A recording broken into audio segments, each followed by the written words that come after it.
Good morning. Today we will start agriculture. Now agriculture is also known as main sector of Indian economy.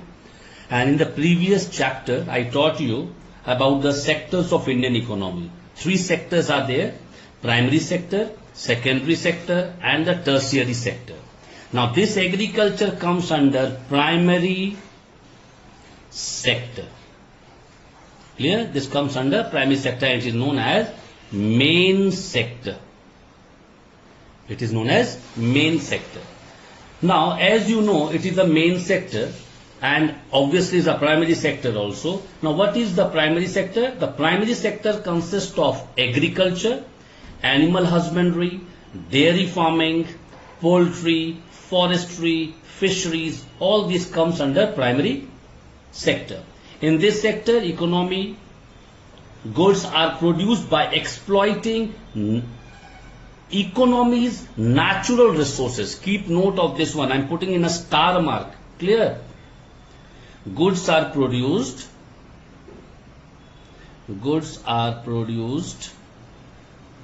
by exploiting economy's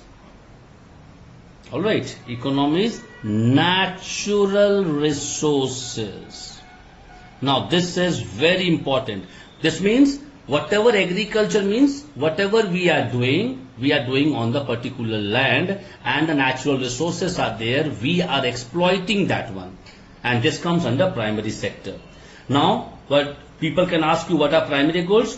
Goods produced in the agriculture sector or the main sector is known as primary goods. This sector is also called primary. Now, they can ask you why agriculture is known as primary sector. Clear? Why agriculture is known as primary sector. This question they can ask you. Now your answer will be this sector is primary because it forms the base of all the other product that we produce.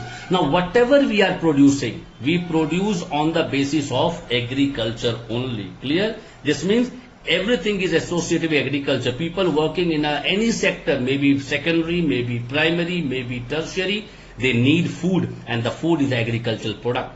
This means this is the base. Clear? Now second, I told you it is a secondary sector, or it is secondary is like primary is agriculture, secondary is industry. Clear? So this means industrial sectors are also known as secondary sector. It includes the activity relating to the manufacturing and construction. Clear? This was the primary sector. Secondary sector. Now secondary sector is the industry. Industrial sector is known as secondary sector. Now in this secondary sector, all the manufacturing and construction work takes place. Manufacturing and construction.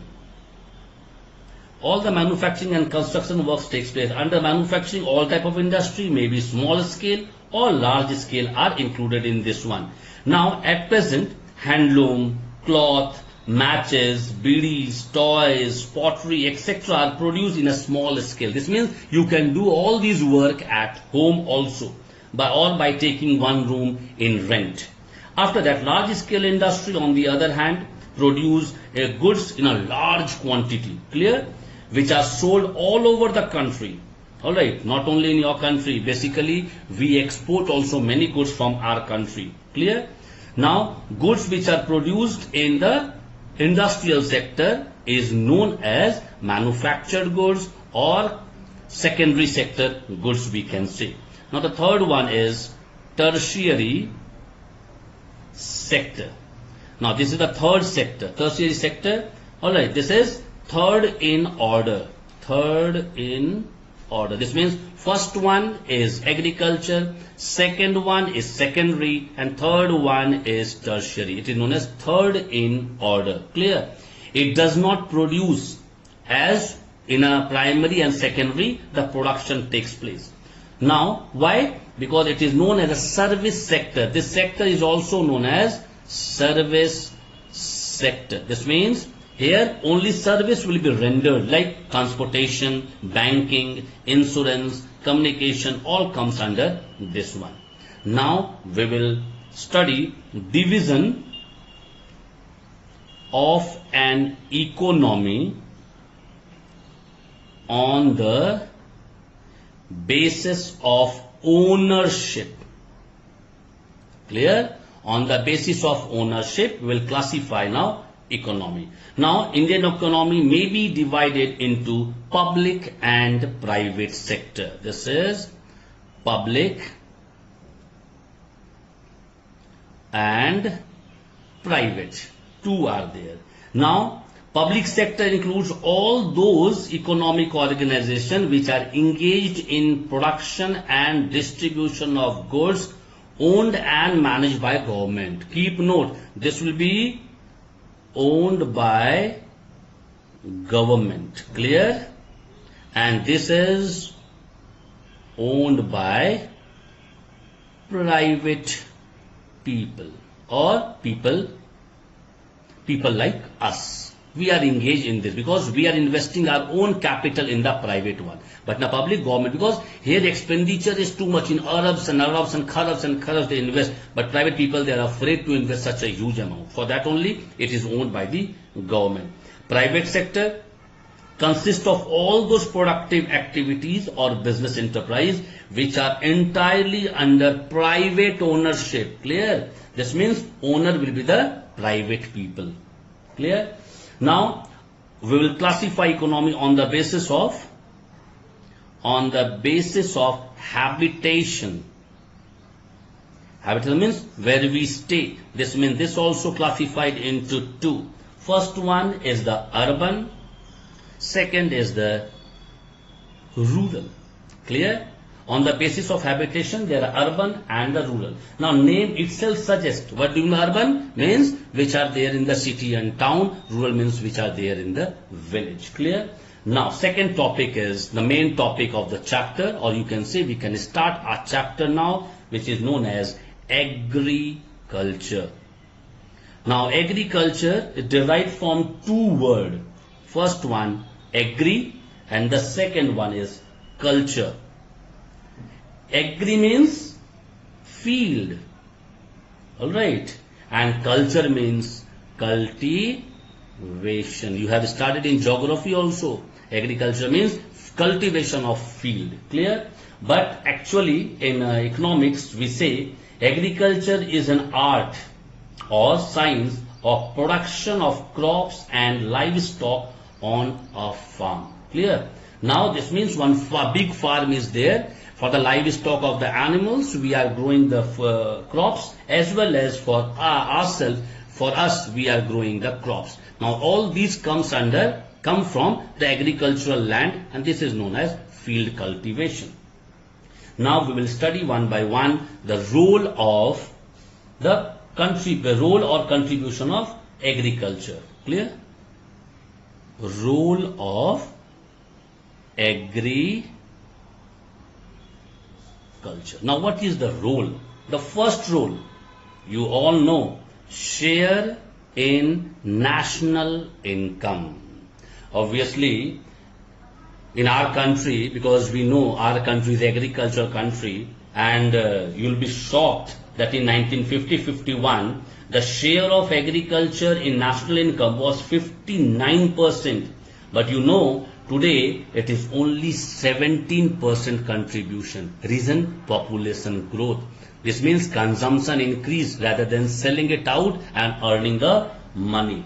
After that, in the more developed country, alright, now you can jot down this point for agriculture. More developed nation,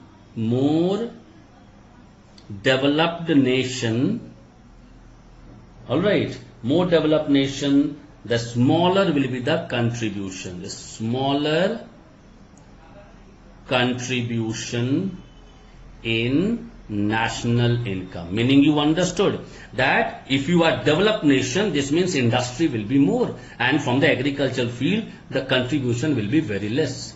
So you can understand now, maybe you are thinking, sir, our contribution gone down from 1950-51 till today. So this means we are in a developed nation. Yes, we are on the path of developed nation, but not yet fully developed.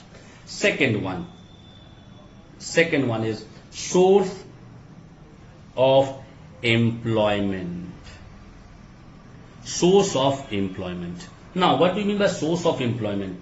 Now, today in 2016-17 data, it is given in your book, 43% of total labor force depend on agriculture. Think of it. 43%. This means out of 100, 43 people, they are fully dependent on agriculture. But in 50-51, the percentage was 72.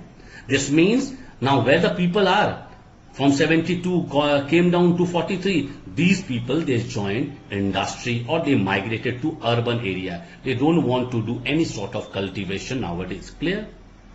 Now come the third one. Source of food supply. Now, this is also very important. Clear? Agriculture sector meets the food requirement of such a huge size population, where in 2011 census it was 121 crore, and today 2020 maybe it is 135 or 40 crore people. Agriculture sector meets the livelihood for us. Clear? It also provides not only food, even the fodder for 42 crores of cattle. Again, this is the data of 2011 I am talking. Now come the fourth one. The fourth one is importance in industrial development. Now, how they are helping the industry in developing the industry? No, we should know that agricultural, whichever the food products comes, they are the raw material for the industries. Like in the jute industry, we are giving jute, then only from the field, then only they are running the jute industry. We are giving the cotton, they are running the cotton industry. We are giving sugar cane, they are running sugar industry. This means this is also role of agriculture. There's a big importance of industrial development. When we give, then only they develop. Clear?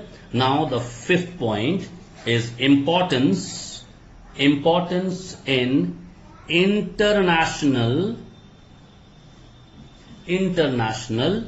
trade. Now, what do international trade? Export, the things which we are exporting to the other country. Alright, number of agricultural commodities are there, like cereals, tea, coffee, spices, tobacco, we are exporting.